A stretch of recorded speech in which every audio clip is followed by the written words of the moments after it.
तस्स भगवतो अरहतो सम्मा सम्बुद्धस्स।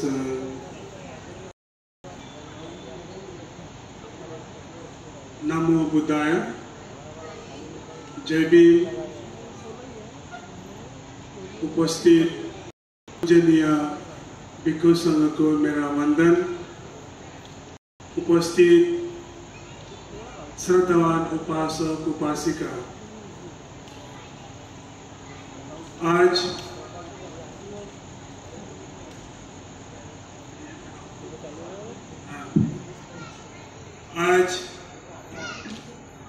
हम सब लोग यहाँ पर उपस्थित हुए हैं। पिछले 1-2 दिन से अलग अलग जगह से भिक्षु संघ आकर के सारिपुत्र बुद्ध विहार में नागपुर में जो 24 ग्रंथ की महापठन पाठ महापरित्रण पाठ किया गया है। ये एक सारिपुत्र बुद्ध विहार के आसपास लोग नारछाड़ा नागपुर में लोगों के लिए बहुत ही कल्याण हुए हैं। ये जो है हमारे उपासक डॉक्टर एस.एस. चंद्रिकापुरे बाबूजी, उनके परिवार सभी लोग ने आप सभी को मौका दिया है। बुद्ध विहार स्थापना करके 3 साल पूरा हो रहा है। 3 साल में कहाँ तक कितना तक आप लोग को लाभ मिला वो आप लोग ही जानता है। इस आसपास के लोगों ने जब से बुद्ध विहार बना तब से भिक्षु संघ को दान दिया गया। उस समय भिक्षु संघ मुझे बोला, तुम देखो तुम्हारा कुछ पंथी लोग है, तुम रखो। उस समय से मेरा एक शिष्य अगरनामा बाटे को मैंने यहाँ रखा।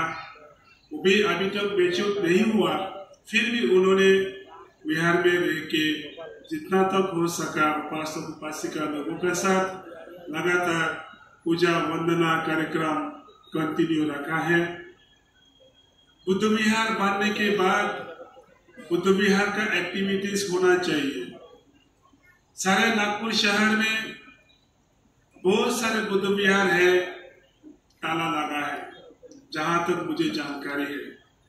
ठीक है, बुद्ध विहार बनाना बहुत ही अच्छा है और बुद्ध विहार को चलाना बहुत ही जरूरी है। सिर्फ बुद्ध विहार बना के ताला लगा के रखने से नहीं होगा, उसका रोज एक्टिविटीज चलाना चाहिए। जो बुद्ध वंदना, धम्म वंदना, संघ वंदना, पूजा पाठ व कार्यक्रम हमेशा चालू रखना चाहिए। उसी तरह मुझे जहाँ तक जानकारी है, मालूम है, नागपुर के सभी उपासक उपासिका लोगों में वो ताकत है। उपासक उपासिका लोग पूजा वंदना आते हैं और बहुत सुंदर से नागपुर के जो शहर से अलग अलग जगह तक पहुंचा देता है बुद्ध धम्म का संदेश। वही देख के मुझे अच्छा लगता है कि सफेद कपड़ा पहन करके उपासक उपासिका लोग बहुत सुंदर रूप से बुद्धिस्ट का जो कार्यक्रम चलाते हैं। उसी तरह बाबूजी ने जो मौका दिया आप सभी लोगों को, बुद्ध विहार बना के एक धम्म का द्वीप चलाया। धम्म का द्वीप चलाना, वो धम्म का द्वीप को आप लोग लेना बहुत ही जरूरी है। इस आसपास लोगों ने जो भी बुद्धिस्ट नॉन बुद्धिस्ट रहते हैं, सभी लोग उसका लाभ उठाना चाहिए, उसका फायदा उठाना चाहिए। क्योंकि मनुष्य जीवन में अगर हम कुछ प्राप्त करना चाहते हैं तो हमें धम्म का अभ्यास करना है। भगवान बुद्ध ने अपना जीवन काल में सारे लोगों को हित के लिए, कल्याण के लिए, मंगल के लिए धम्म दान दिया, धम्म सिखाया। उस धम्म को धारण करना, उस धम्म को अभ्यास करना हम सबका जरूरी है। जो व्यक्ति धर्म को धारण करेगा वही धार्मिक होगा। धार्मिक धम्मचारिणी। इसीलिए धर्म सिर्फ मुंह से बोलने से नहीं होगा, हमको अभ्यास करना चाहिए, आचरण करना चाहिए, तब जाके हमें धार्मिक होगा। धार्मिक व्यक्ति हमेशा अच्छा नींद से सोता है, अच्छा नींद से जागता है और अच्छा सुखी जीवन जीता है। इसीलिए अगर आपको जीवन में, जिंदगी में सुख शांति जीवन प्राप्त होना चाहते हो तो आपको धम्म का अभ्यास करना है। उसी तरह आज प्रोग्राम यहाँ धर्म सभा रखा है, ये एक बापूजी एस.एस. चंद्रिका पूरे उसका परिवार के तरफ से सभी को मौका दिया। इतना बड़ा पंडल लगा के पिछले 2-3 दिन से लगातार प्रोग्राम कंटिन्यू करके आया। ये आप सभी के लिए सुख कारक है। सभी को मौका मिला है धर्म का अभ्यास करना, धर्म को सुनना, अलग अलग बांधे लोगों को दर्शन मिलना, अलग अलग जगह से भिक्षु संघ आए हैं, ये भी आप लोग का पुण्य है। इसीलिए पुण्य को हाथ में रखना और उसका अनुसार चलना आप सबका कर्तव्य है। श्रद्धावान उपासक उपासिका, क्यों ये हो रहा? आप लोग देखा आज बाबा साहब का मूर्ति उद्घाटन किया है सरपुत्र बुद्ध विहार में। बाबा साहब का मूर्ति उत्पादन करके जो संदेश दे रहे सारे विश्व को कि बाबा साहब आम्बेडकर ने 1956 14 अक्टूबर को धम्म दीक्षा लिया भारत के सेंटर पॉइंट नागपुर दीक्षा भूमि जगह से, और ये जगह से अलग अलग जगह में अलग अलग दुनिया में पहुंचा गया है कि भारत में बौद्धमय आगे बढ़ रहा है और बहुत ही स्पीड से बढ़ रहा है और बहुत सारे लोग बुद्ध धम्म को स्वीकार कर रहा है। आज भी एक न्यूज देखा, कोई जगह पे, कुछ ग्वालियर कुछ जगह, वो जगह पे बहुत सारे लोग बुद्धिस्ट ने कन्वर्शन लिया, बुद्ध धम्म को स्वीकार किया। ऐसे ही हर जगह पे होते रहते हैं, होने चाहिए। उसी तरह आप लोग बुद्ध धम्म को स्वीकार करने से नहीं होगा, पालन करना चाहिए। तो बाबा साहब का विजन, बाबा साहब का मिशन, बाबा साहब का जो सपना, भारत को बौद्ध में पाने का सपना था, वो है हमारे बाबूजी चंद्रिका पूरे कोई अपना जीवन में कोई करने के लिए कोशिश कर रहे हैं। क्योंकि अपना पैसा से बुद्ध विहार बनाया, बुद्ध विहार बना के भिक्षु संघ को दान दिया। भिक्षु संघ को दान देके जो इस नारसाड़ा एरिया में बिहार के आसपास में जितना भी लोग है, आप सबका जिम्मेदारी है, आप सबका कर्तव्य है। चंद्रिका पुणे बाबूजी बुद्ध विहार बनाया, वो हर रोज नहीं आ सकते यहाँ पे। उन्होंने बुद्ध विहार बनाया, वो मरने के बाद उसको उठा के लेके नहीं जाएगा। इस एरिया में, इस नगर में जो लोग रहता है, आप सबका जिम्मेदारी है उसको सुंदरता रखना, साफ सफाई रखना, उसको कंटिन्यू धम्म का एक्टिविटीज करना आप सबका कर्तव्य है। रोज पूजा वंदना होना चाहिए, ध्यान भावना होना चाहिए, अलग अलग ट्रेनिंग होना चाहिए। इसीलिए जो भी लोग उसमें आके पार्टिसिपेट करेगा सबको सफलता होगा।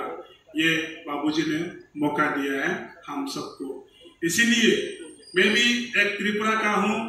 त्रिपुरा का होते हुए हैदराबाद में रह करके, बेंगलोर में, बॉम्बे में, अलग अलग जगह में दक्षिण भारत में बुद्ध धम्म का प्रचार प्रसार किया पिछले 19 साल तक। 2019 में त्रिपुरा चला गया, वहाँ पे हम खुद अपना एरिया में, अपना इलाका में बुद्धिस्ट मिशनरी स्कूल बनाया और बुद्धिस्ट मिशनरी स्कूल हम चलाते हैं, धम्मादीपा स्कूल बोल के। धम्मादीपा स्कूल का 2002 में शुरुआत किया। डॉक्टर धम्मा पिया मेरा बड़ा भाई, उसके साथ मैं काम करता हूँ।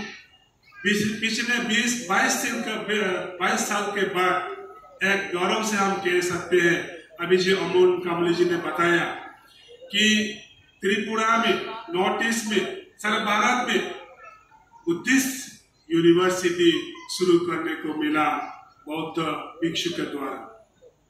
जैसे कि नालंदा विश्वविद्यालय, अलग अलग यूनिवर्सिटी में बड़ी सारी डिपार्टमेंट होता है, वो गवर्नमेंट का अंडर में है और वो गवर्नमेंट चलाते हैं, या 3 यूनिवर्सिटी होता है। अभी जो हम लोग चलाया, यूनिवर्सिटी ग्रांट कमीशन का परमिशन से, उसका गाइडलाइन से हम लोग को 2022 में परमिशन मिला यूनिवर्सिटी बनने के लिए। 2024 में हम लोग क्लास शुरुआत किया और उसमें हम लोग अलग अलग कोर्स किया, अलग अलग कोर्स का हम लोग उसमें चालू किया। इसीलिए हम बहुत ही गर्व से, खुशी से आप लोग को बोल सकते हैं कि भारत में Dhammadippa International Buddhist University we have started in Tripura, founded by Buddhist monks, founded by Buddhist people, that we can say proudly we are Buddhist, we can do something for Buddha Dhamma. That is why we have to do more and more whatever is possible for propagation, promotion and preservation of Buddha Sasana. Through education we can do many things. Without education there is nothing. Education होना बहुत ही जरूरी है। सत्यवान उपासक उपासिका, आइए त्रिपुरा में आप लोग, एक छोटा सा शहर है, छोटा स्टेट है, छोटा गांव है, वहां पर हम लोग हिस्ट्रिकल क्रिएट किया। आने वाले दिसंबर में अमन कामले जी आवाज इंडिया टीवी का द्वारा त्रिपुरा में एक बाबा साहब अम्बेडकर का बुद्ध मूर्ति स्थापना होने जा रहे हैं। दिसंबर महीने में मैं आप सभी को स्वागत करता हूं। आइए त्रिपुरा में, एक छोटा सा स्टेट में जो परंपरा बुद्धिस्ट लोग रहते हैं, वहां पे आप लोग आके देखिए। हम लोग का स्कूल कैंपस में हो या यूनिवर्सिटी कैंपस में हो, हम लोग बाबा साहब मूर्ति का वहां स्थापना करेंगे। क्योंकि पिछले 1998 में मैं जब बॉम्बे में पहले बार आया, 14 अप्रैल को मैंने देखा कि बाबा साहब का फोटो रख के लोग पूजा करते हैं। ये क्या है, क्यों पूजा करते हैं? मैंने खुद पूछा बाकी लोगों को, क्योंकि मैं उस समय नया था। तो लोग बोलते हैं बाबा साहब एक ऐसे थे, बाद में बाबा साहब अम्बेडकर ने बुद्धिज्म को स्वीकार किया। स्वीकार करने के बाद तब से लोग बाबा साहब को भगवान जैसे मानते हैं, इसीलिए बाबा साहब का फोटो रखते हैं बोला। उसके बाद हम जब त्रिपुरा जाते हैं, त्रिपुरा में अलग अलग नॉर्थ ईस्ट में लोग SC का बेनिफिट रहता है, लेकिन बाबा साहब के बारे में कुछ जानकारी नहीं है। तो हम जहाँ मौका मिलता है अपना स्कूल में, यूनिवर्सिटी में, जो बुद्धिस्ट मॉनेस्ट्री में, अलग अलग एजुकेशन सेंटर में मैंने बताता हूँ कि बाबा साहब का विजन क्या था, बाबा साहब का मिशन क्या था, मैं वही बताता लोगों को। उसी तरह हमारे त्रिपुरा यूनिवर्सिटी का वाइस चांसलर ने एक बंगाली में लिखा है बाबा साहब का जीवन चरित्र। उसके बाद से हम लोग जहां तक हो सकता है लोगों का ऊपर जाकर हम लोग बताते हैं बाबा साहब के बारे में। तो लोग ने आजकल बाबा साहब का फोटो भी घर में रखना शुरू कर दिया। इसीलिए मैं आशा करता हूं बाबा साहब का जो मिशन है, बाबा साहब का जो सपना है सारे भारत को बुद्ध में बांधने का, और बाबा साहब का जो इच्छा है सारे भारत को जो दुनिया में बुद्ध धर्म का फैलाने का, वो होने जा रहा है। इसीलिए हम एक आदमी नहीं कर पाएगा, हम लोग सब मिलकर करना होगा। भिक्षु संघ, उपासक उपासिका संघ। इसीलिए श्रद्धावान उपासिका आगे बढ़ते रहे, सब मिलके काम करते रहे, तब जाके हम इसका मंजिल तक पहुंच पाएंगे। तो बड़ा मंत्री जी ने वहां पर बात किया था, सुख बुद्धान उत्पादो सुख सतम देशना सुख संघर्ष समग्री समागनाम तपो सुखो। सुख कब होगा? सुख बुद्धान उत्पादो, बुद्ध का उत्पन्न होना सुख कारक है। बुद्ध का जो धर्म, सधर्म को पालन करना सुख कारक है। सुख संघ से समग्री, हम सब लोग मिल करके, उपासक उपासिका भिक्षु भिक्षुणी मिलके जब हम रहेंगे, काम करेंगे, तब जाकर हम लोग सुख कारक होगा। तो इसीलिए आज यहाँ पर आप लोग का सामने कुछ बोलने का मौका मिला। इसलिए मैं उपासक डॉक्टर चंद्रिका पूरे बाबूजी का परिवार को, ओम, प्रफुल्ल, अभिलाषा, सभी लोगों को और नागपुर वासी सभी लोगों को मैं बहुत आभार हूँ। ऐसे प्रोग्राम हम लोग करते रहेंगे, एक दूसरे से एक्सचेंज प्रोग्राम करते रहेंगे। आप लोग त्रिपुरा में आइए, एक्सचेंज प्रोग्राम त्रिपुरा से सीख के आइए, हम लोग भी यहाँ आएंगे, सीखेंगे, अपना जगह जाकर हम लोग धर्म का बताएंगे। ये हम लोग कार्यक्रम में रखेंगे। तो समय को ध्यान में रखते हुए आज जरा समय ले लेते हुए यहाँ पर जितना भी उपासक उपासिका आए हैं और जितना भी देखे अनदेखे लोग प्राणी लोग आए हैं, सभी लोगों को मैं शुभ आशीर्वाद देता हूँ। आप सबका मंगल हो, सबका कल्याण हो, हमेशा सुखी रहे। भवतु सर्वं मंगलम्। तो ये शब्द का साथ मैं यहाँ पर समाप्त करता हूँ और पूजनीय पंथी को मेरा वंदन।